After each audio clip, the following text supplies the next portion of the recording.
This is Matthew McConaughey. Natalie Portman. James Patterson. Michael Ian Black. And you are listening to Five Questions with Dan Schawbel.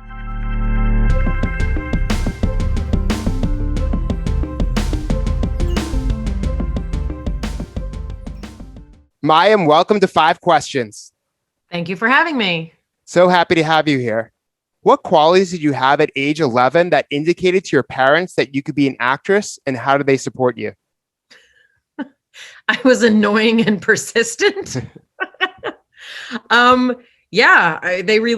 were not looking to get me involved in acting. I was good at school plays, meaning I wasn't afraid to audition, and kept bothering them, literally. I mean, I wasn't like a super like hammy, like, let me entertain you kind of kid, but I did have a very, very distinctive ability to mimic well. I was really interested in mimicking people's voices and body language and things like that. My dad was a drama teacher. He wasn't my drama teacher, but I'm assuming, maybe he saw something in my performance level that indicated that maybe I had, some potential, but nobody thinks like their kid's going to get their own TV show when they start acting. So it was a surprise to us all. No, it's that build. And they keep noticing things, they see your effort, and then they start believing you more and get that conviction. And then they just really promote you hard. I guess so. In college, you majored in neuroscience and minored in Hebrew and Jewish studies. How have you incorporated your education into your acting roles, projects, and nonprofit ventures? The process of kind of going to college is its own experience that I think is very important. It's not for everybody, but for me, that process of maturing outside of my parents' home was really important for me and formative. I grew up going to public school and considered myself a pretty, well-traveled person. I'd been a lot of different places and seen a lot of different parts of this country and aspects of the world. But until you're really interacting with people and kind of seeing how people function and seeing how they function under stress and, having people be rude to you, when you want the same seat in lecture class and things like that, those are experiences. I also went to UCLA. I went to a very fine public university, and I went at a time when conversations about affirmative action and, take back the night and these kinds of conversations about women's rights and rights for minority students was kind of just starting to bubble to the surface. So I learned a lot in that time that made me the person that I am, and that's part of who I am, no matter if I was a stay-at-home mom or a professor in neuroscience or, ended up being cast in The Big Bang Theory. So those experiences, allowed me to see a side of people and academia that impacted me. And some of those experiences were positive and some were negative, but that all kind of makes us who we are. I agree. I always tell everyone, have a service job when you're younger, because you learn the most important skill in life is how to deal with people, and people are very different. And in order to interact with them and influence them and befriend them, it takes kind of a different skill in adapting your behavior to that. And that's very tough. And the sooner you learn that, the more that's going to help you out, especially in your world where you're dealing with so many different people on so many different sets, and you've done books, you've done so many different things. Right. So it's easier to connect with people when you've already spent so many years of your childhood and into early adulthood connecting with other people and having those experiences. And I would argue people of different backgrounds, people of different socioeconomic backgrounds, people of different shapes, sizes, colors, belief systems, being challenged is one of the best lessons. And I think especially having to interact with people you don't like is really good practice for likely a large part of the rest of your life as an adult. So yeah, get used to it. Pretty much. Yeah. And in your podcast, you use your PhD in neuroscience, your personal experience, and special guests to break down mental health, one of the most important topics of our time. Of course, mental health has worsened over the past year during the pandemic. What have been some of your own mental health struggles, and how has the show helped you cope with them? Well, I like to point out that the podcast is called Mayim Bialik's Breakdown, and what it's not, it's kind of easier to describe it by what it's not. It's not a celebrity show where like, I've figured it out and here's what I did and you should do it too and you'll be happy like me.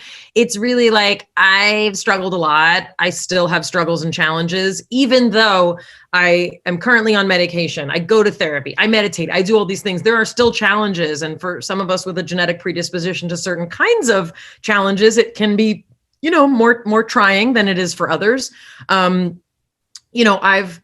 I like to say, like, name a diagnosis and I've received it at some point, either correctly or incorrectly.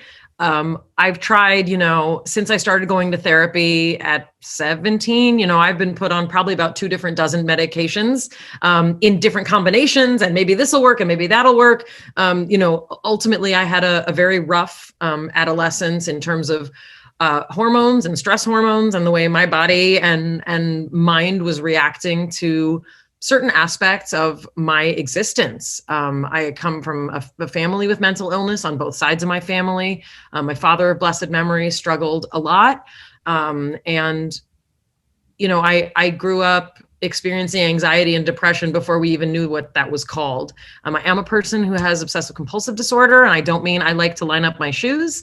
I mean in a clinical and diagnostic sense. That's something that I live with. It's fairly mild at this point in my life, and I'm grateful for that. I've had panic attacks. And I don't mean anxiety attacks, I mean panic attacks. And, I like to say, if you've ever thought you needed to go to the hospital because you were dying, that's a panic attack. And other things tend to be anxiety attacks. So yeah, had a lot of different things, and have been through a lot and continue to go through a lot. I'm a person with a tremendous amount of anxiety, a lot of which I do choose to not medicate, and I choose other ways to deal with it. And I also have been very open about having an eating disorder, and I choose to use a 12-step program as a method for managing that. And that overlaps a lot with mental health.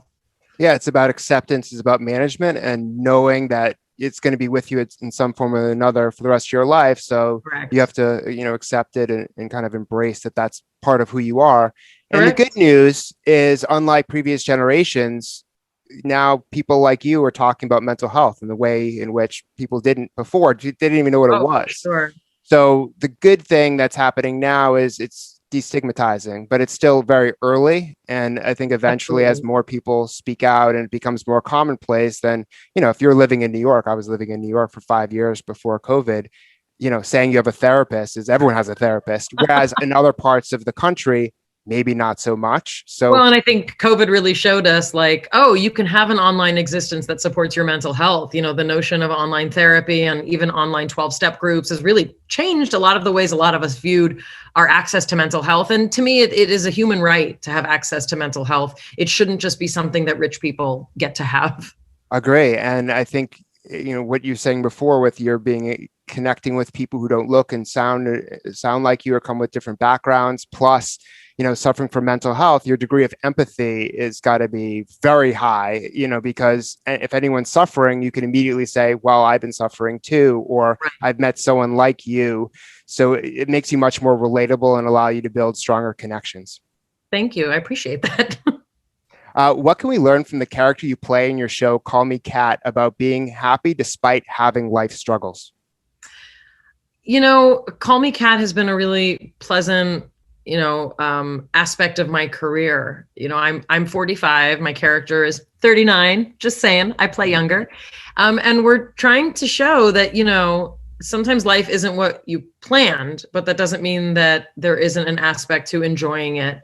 And the notion is not like, oh, forget about all your struggles, or don't think about it, or don't worry, because that's, that's overly simplistic. And our show, we're trying to show a little bit of that nuance. This is a woman who gives up an unfulfilling career, and does the thing she always wanted to do. And honestly, I've heard from a lot of people that this last year or so has made them realize that there are things they want to do that they weren't doing. And so our character, just coincidentally with the time that we premiered, our character is showing that it is worth something to live the life that you feel passionate about, as opposed to the one that you're supposed to have. And that can apply to dating. It can apply to career. It can apply to body type, so there's a lot of different aspects of her that's been a lot of fun to explore. It's the great opportunity and also the great challenge, because a lot of people today are looking at social media and TikTok and everything and saying, oh, well, I think people expect this of me, or in terms of your parents or friends, or trying to be like other people. It's very easy to get swayed and go in different directions that are not authentic to you, because you're seeing all this constantly if you're plugged into this technology. Mm-hmm. And I think that, if we can take a step back and be more present and thoughtful about where we want to go and what our needs are, that we can live a more fulfilling life. Absolutely. And what's your best piece of career advice?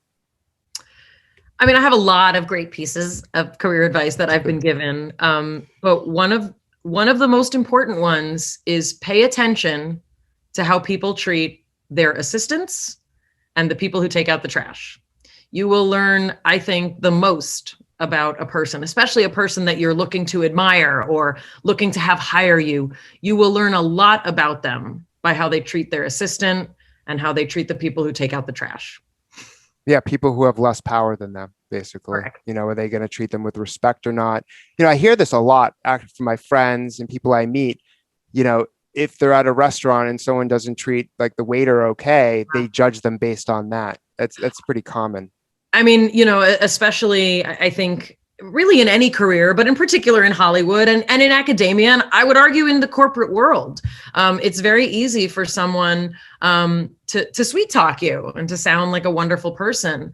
But the way that they, treat that person who takes the trash out and who's cleaning up, like, to me, that's a measure really of who they are as a human and not just who they are as someone I want to look up to or work with. And the reality, especially in your world, if you're nice to the assistant, that really can help you. But if you're not nice, you might lose the role. Yeah. But again, I guess more importantly, I think about who's the person who, after we all go home, the people who come in to take out the trash and do all the jobs that, those are people also who deserve as much, if not more, respect and attention from everyone. I completely agree. So thank you so much for the advice and for being on the show. Thank you.